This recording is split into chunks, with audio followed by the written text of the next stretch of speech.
Hi, everyone, and welcome back to People Do Want to Know podcast. I am so excited for today's episode. I have to be completely honest with you. The views and the listens have been down the last few weeks. And so I've been trying to get creative and think of a way to bring new people in and keep you coming back. So today I am super excited for our guest, Queen Julia or Julia Ain. Hi, everyone. Hey. So we thought this was the best way to get people to listen to the podcast. I'm so excited to be here and to talk about everything. Thanks so much for being here. I'm so glad you're here. You're the best. This is Julia Ain, which she made sure to tell me to say Ain like anus. Julia is a Canadian-born content creator and influencer with over 1.3 million followers across platforms. She makes comedy and lifestyle content and sells her bikini photos online. Her work as a digital entertainer earned her the prestigious US O1B Extraordinary Ability Talent Visa, granted to no more than 20,000 people per year. Online, she is also proudly Jewish, advocating for us with her full chest. In today's episode, you'll learn all about her incredible story and her very unconventional career path. Enjoy this April Fool's special. Up top, I guess we got to address the elephant in the room here with us, your melons. My melons. So I brought two different types. We have cantaloupe and honeydew. Let me know which you prefer. I wasn't sure what you liked. I love cantaloupe. Thank you so much. Okay, so I want to start by asking you the same question that I start with for every guest. Please tell us about yourself. Oh my God, I am so sorry. I keep getting distracted by the jugs. The jugs? Oh, you mean these jugs? Here you go, Margarita. Don't worry. I got you. Yeah, it's always good to have something to Yeah, drink. of course. It's thirsty. I'm thirsty. Okay, I guess now we can get started. Yeah. Let's get started. I'm going to go change. Welcome back, Julia. I'm back. Okay, please tell us about yourself. What do you do and how did you get there? I was born in Montreal, so I think most people at this point know that I'm Canadian, but if you don't, I'm Canadian. And then I lived in the Toronto GTA for a bit and moved back to Montreal for university. And so I went to McGill for university, and I had always planned on becoming a lawyer. I actually wasn't entirely sure if I wanted to become a lawyer or a journalist. I was kind of trying to decide while I was still in school. But I had always planned on going to grad school or law school. I had never planned to do social media. I always was I'm either going to be a lawyer or a journalist or do something in that realm.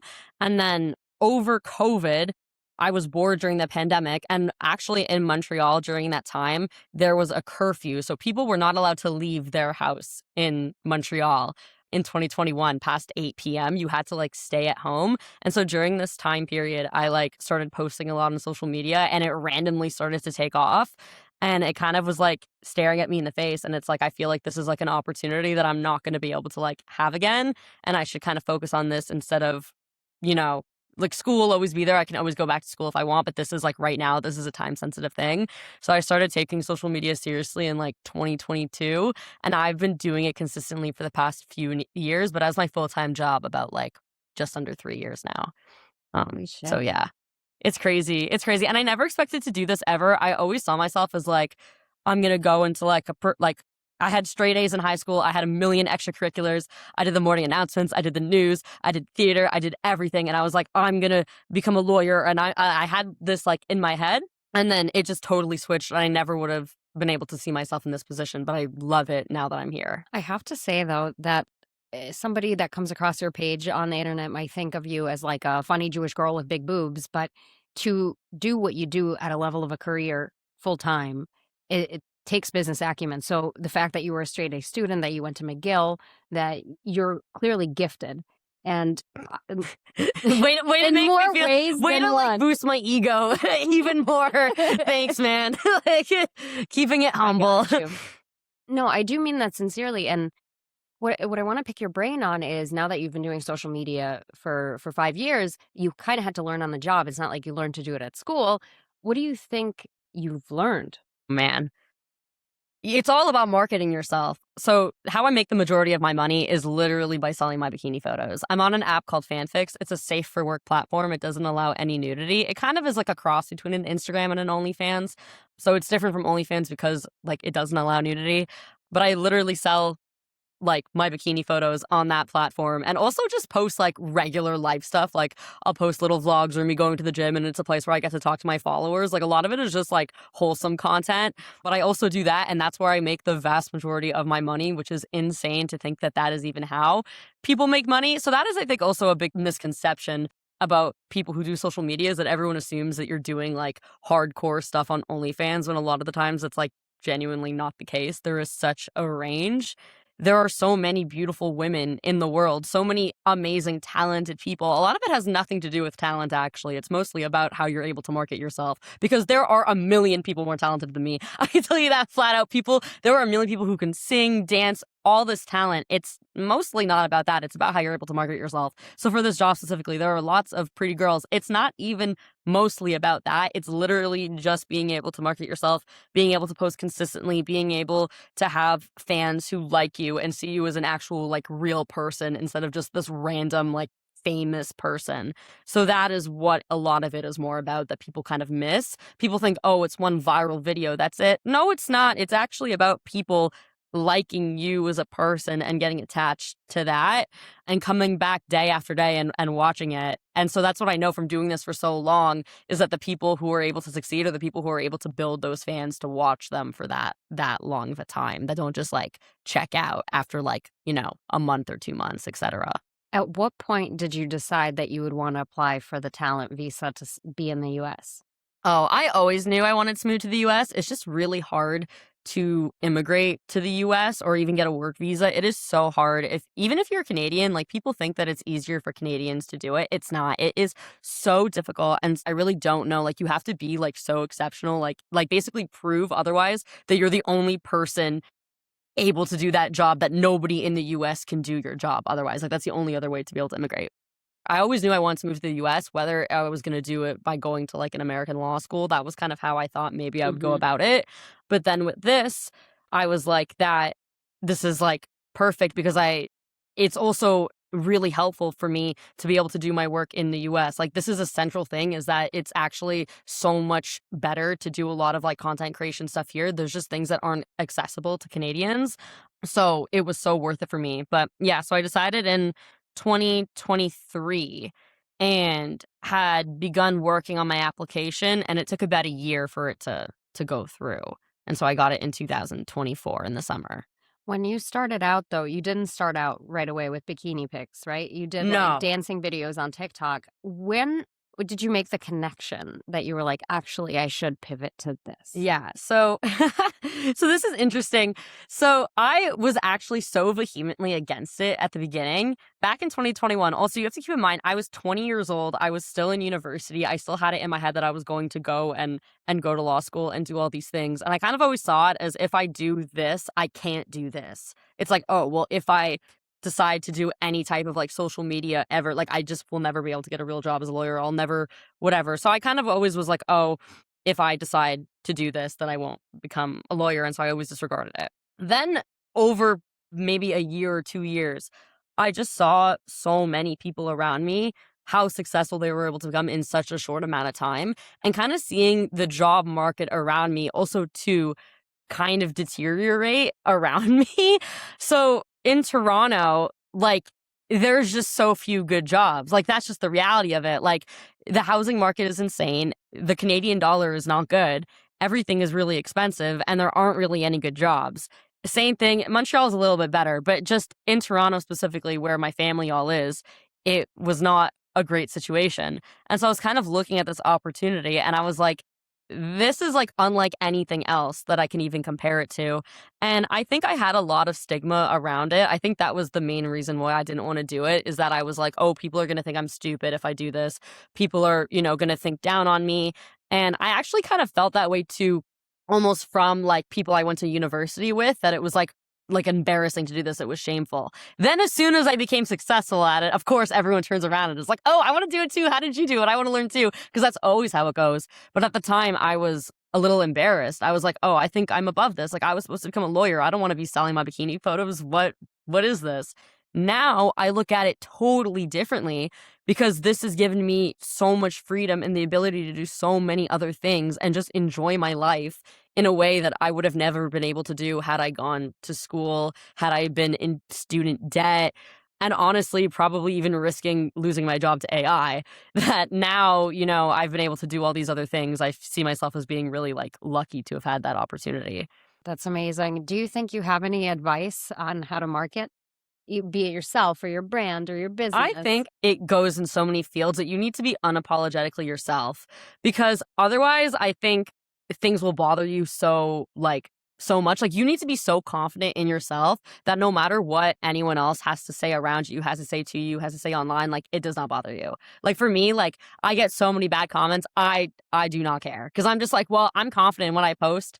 That doesn't necessarily mean I think everything I post is great, but I'm confident in myself. I'm confident in what I do. I'm like, okay, this is out there. This is my job. This is it. And no matter what someone says, like, it doesn't bother me because I'm not shaken up by it. So that's like, I think, a one like piece of advice I've had to other people is like, you cannot let what other people have to say about it affect you. You just can't. You need to have belief in yourself, because if you don't even believe in yourself, how are you supposed to expect other people to? Yeah, a massive following. So, like, you need to believe it's like, okay, I can do this. And then other people will believe that you can do it too. And then eventually it works.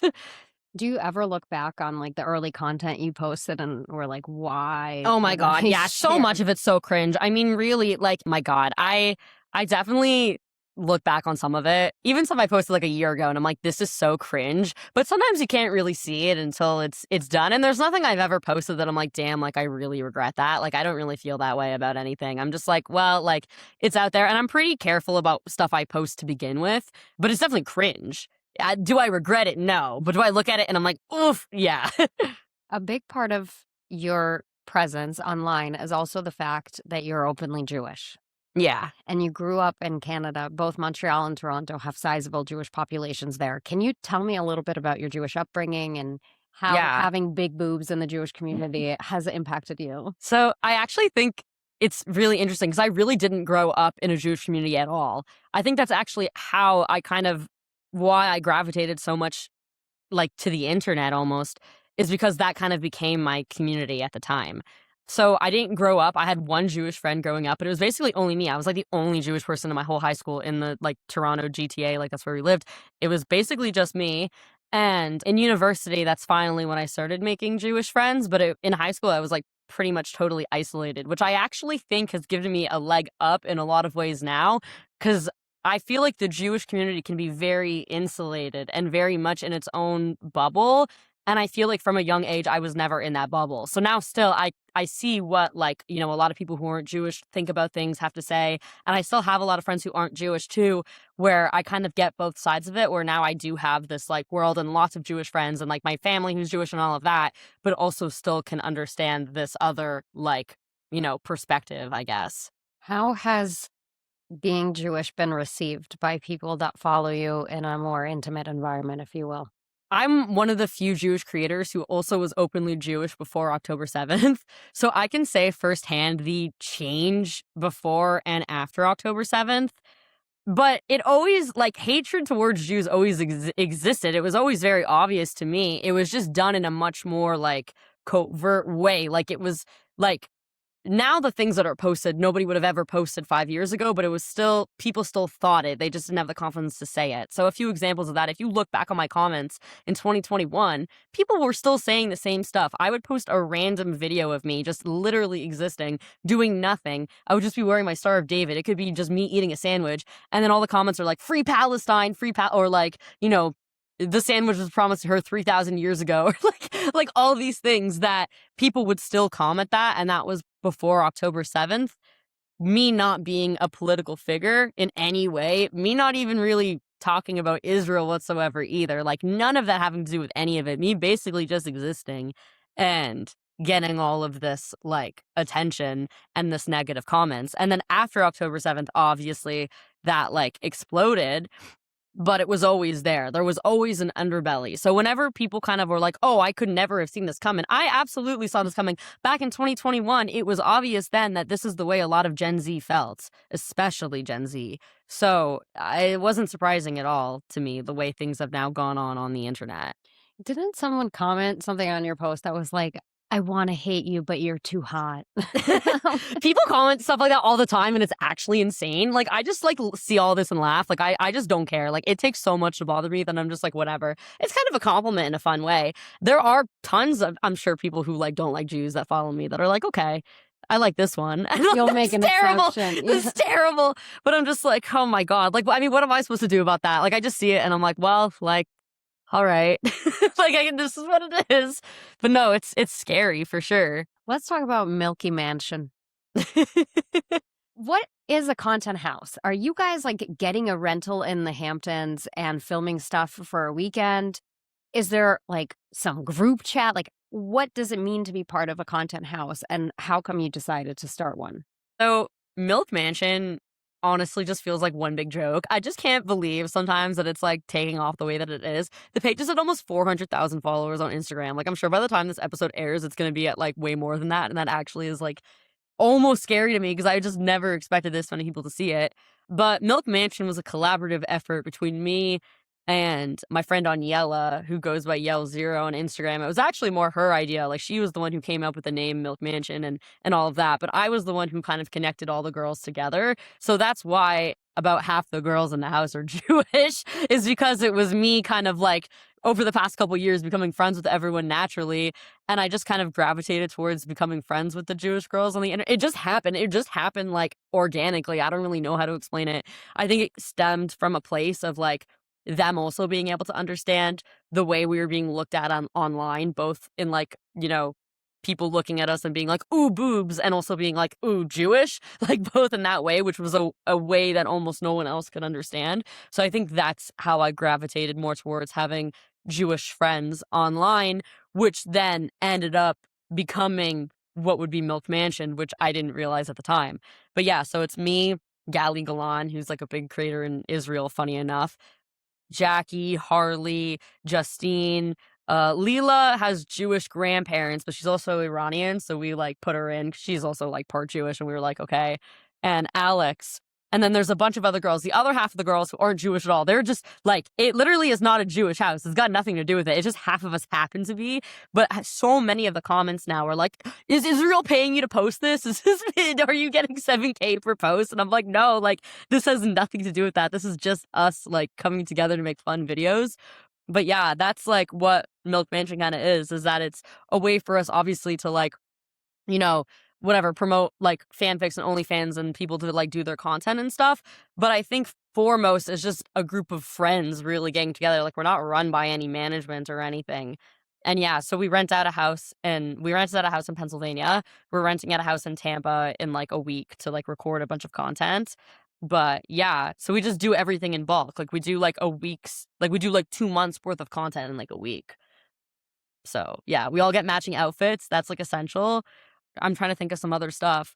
But overall, like, at least for me, it's important that we just have fun. Like, genuinely, like I have my own individual friendships with pretty much everyone, and like that is so important to me, and making sure everyone's comfortable and likes what we post. I think that's like the most important part of the house. Like, obviously, like, you know, people making money is important, but it's important that everyone feels like safe. So Yeah, that makes sense. How do you find ideas for what content to shoot?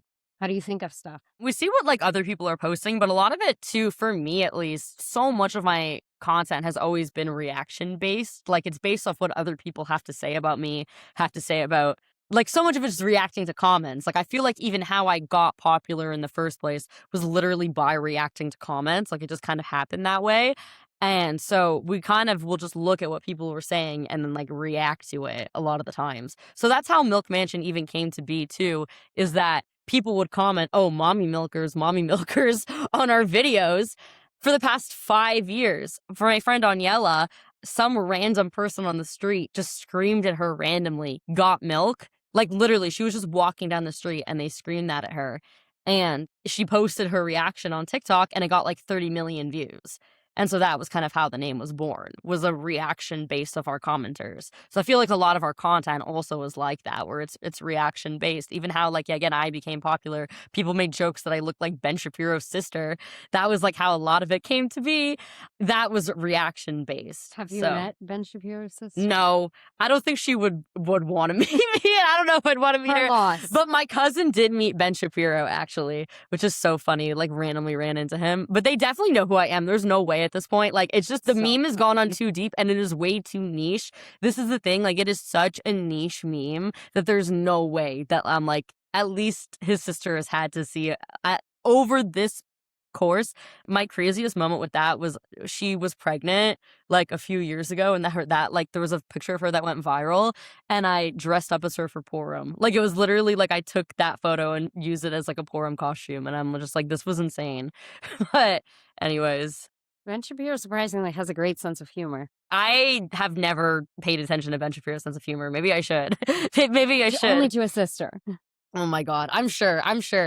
You have to have a good sense of humor if you're like on the internet like this much. You have to. So I want to pivot us to something that I've been meaning to ask. You know, you share a lot of your life online.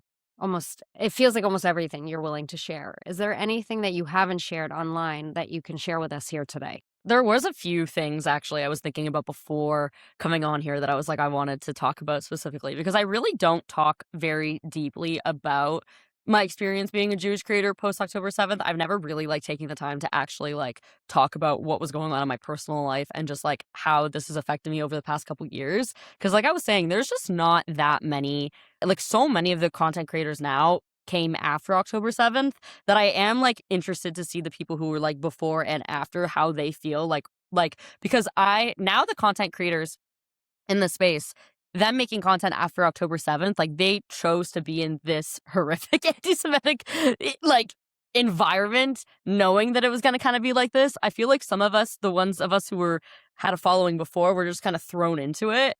And I had no idea ever that I would get thrown into this type of like hatred. And honestly, I'm so happy for the way that everything has kind of worked itself out. I think it's made me like a much stronger person and like it's made me be successful, but also too like it has definitely been difficult. And so one of the things I did want to talk about too, what I noticed after October 7th, the amount of people that lost friends after October 7th, I did not realize how common of an experience that was for people. And that was something that actually had affected me in my personal life that I've never shared online before. I lost 3 of my closest friends after October 7th, somebody that I was best friends with for 10 years. Never in my life did I think that something like this would happen, and it just did.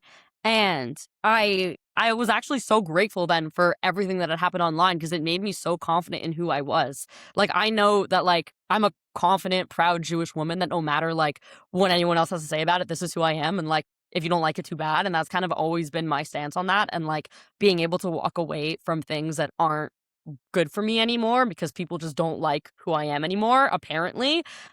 And I think that has been a really important lesson that I've seen the majority of people who have had these experiences. And instead of trying to fight for these friends and trying to like dwindle themselves down and, and all that, you just go and make new friends. And that's what I did. I was like, screw this. I don't need any of this. I moved countries. I made new friends. And I'm so happy now with my life. And I'm so happy that I didn't try to change myself to make someone else still like me. So I think that, if anything, should be a big takeaway for other people as well, is that like we outgrow people and like you shouldn't stay with people who aren't good for you anymore.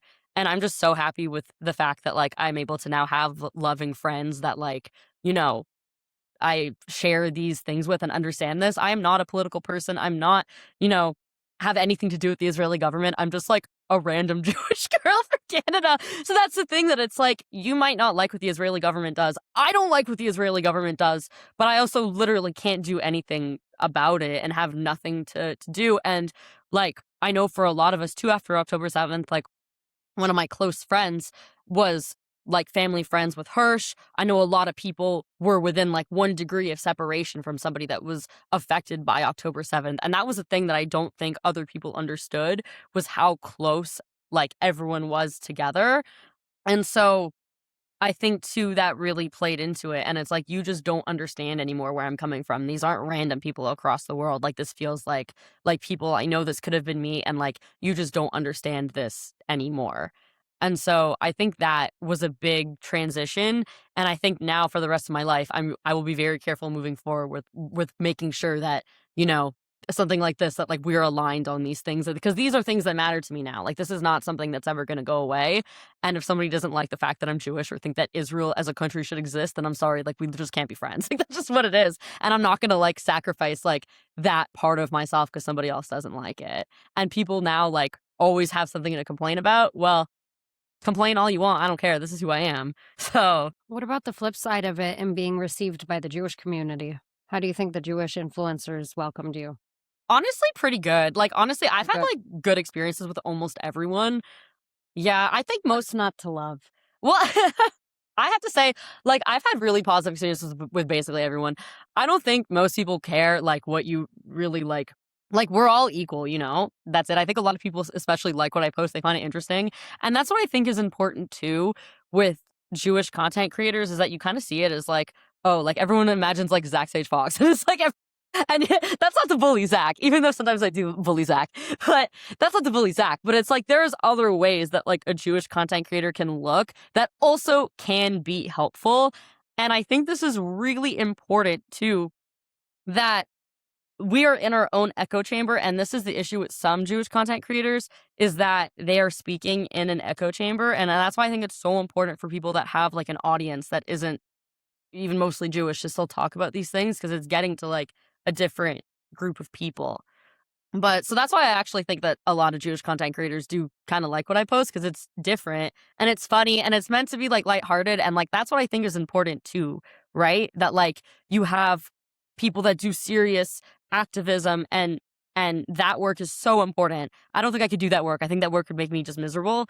But I also think it's important to have like comedy and things that are lighthearted, because if you look on your phone every day and just see things that are depressing, that's going to also just make you depressed. Like, you need to have balance. And so much of being Jewish is about humor and all those things, that I think it's important. I think if anything, my content is inherently Jewish because it's meant to be funny and like push against what's like, you know, even though Jews have always lived through hard times, we've made the best of it. And I feel like that's always kind of been my avenue as well. And if something bad happens, well, I'm just going to turn around and make it into a good thing. I'm going to make it an opportunity, make money, make the most of it. Like, I'm not going to sit here and complain and like, or maybe I'll complain a bit, but I'm not going to like, you know, I'm going to move forward. I realized I don't even remember how we met. I have no idea either. How did we meet? We need to go back and like look at the You photos. know what I think it was? I'm guessing that we probably met from online, but then I had that Shabbat in March of last year, Oh my and God. you and Harley and Tess came, and that was the first time that I met you in person, and it meant so much to me that you guys showed up. And I just was like, wow, I can't believe that I'm connected to all of these different, interesting, dynamic people. But I realized I don't actually remember how we met exactly. Like what it Honestly, this whole was. thing is one big blur. Yeah. Like, it genuinely is one big blur. Like, I can't remember anymore either. The internet's so small. That's the other thing too, is that at this point I feel like I feel like I know everyone, and then there's just new people constantly popping up, and I'm like, never mind. Like I thought I had everyone down, but I guess not. And yeah, I just wanted to add too, like, I have so much social media experience over the past 5 years, seeing the way Gen Z's opinions on Jews have changed over the past 5 years is really scary. I don't know if Jewish organizations realize how much Gen Z, like, the internet is like a lot of Gen Z's entire world. Like, that is where they spend most of their time, scrolling on TikTok, scrolling through Instagram, like sending reels and memes to their friends. Like, younger people, that is so much of what they do now, especially over the pandemic. I went on Instagram Reels a few weeks ago, or a couple weeks ago, after everything with Jeffrey Epstein came out. Every single reel with hundreds of thousands of likes, saying like the worst stuff in connection with like all of that. But like, nothing actually factual or true, like all these terrible like conspiracy theories and all things that I'm just like, I can't believe people are now believing this about Jews. Like, this is insane. And all these like things, and nobody really seeming to address it, at least within this like context of these things that are jokes. It's a meme, it's a joke, but it has a million likes. that is insane that this joke about Jeffrey Epstein being Jewish and, oh, of course he was Jewish, blah, blah, blah, has 1 million likes on Instagram Reels. And I'm not sure if the ADL or whoever else is aware about how bad this is. It's not just a little bit bad. This is all most of Gen Z sees about Jews, because most young people have probably never even met a Jewish person. Most people in general have never met a Jewish person, right? Narrow that down to young people who only see these terrible things in the news. And it really is scary just seeing how much it has changed, because even 3 years ago, it did not look like that. You could not post that stuff and have it be received in that way. The comment section would not all agree with it. Now, if you post something heavily anti-Semitic, all the comments will be like, ooh, yeah, I agree. That's hilarious. Hitler was right, or Mustache Man was right. Like, that will be the comments agreeing with it. You did not have that response 3 years ago. So that is a massive change in such a short span of time.